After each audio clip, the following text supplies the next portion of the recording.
शाहूवाडी तालुक्याच्या उत्तर भागातील शिराळे शित्तूर वारूम परिसरातील डोंगररांगांना भीषण आग लागून मोठ्या प्रमाणात नैसर्गिक संपत्तीची हानी झाली आहे.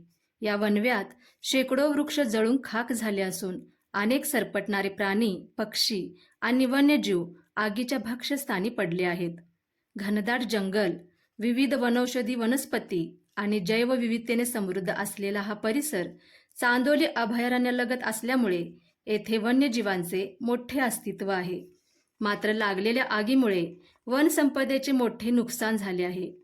याच आगीत काही शेतकऱ्यांनी तोडून ठेवलेली झाडे, जळण तसेच जनावरांसाठी साठवून ठेवलेली वैरणही जळून खाक झाली आहे. वन विभागाच्या दुर्लक्षाबाबत स्थानिक ग्रामस्थांमध्ये संताप व्यक्त होत आहे.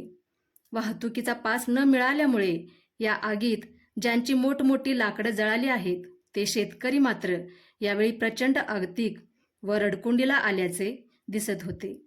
या बाबतीत range forest officer Ujjwala Magdum यांच्याशी संपर्क साधला असता त्या म्हणाल्या की आग विझवण्यासाठी आमचे कर्मचारी त्या ठिकाणी पाठवित आहोत, मात्र जळालेल्या लाकडांची नुकसान भरपाई देणं कठीण आहे.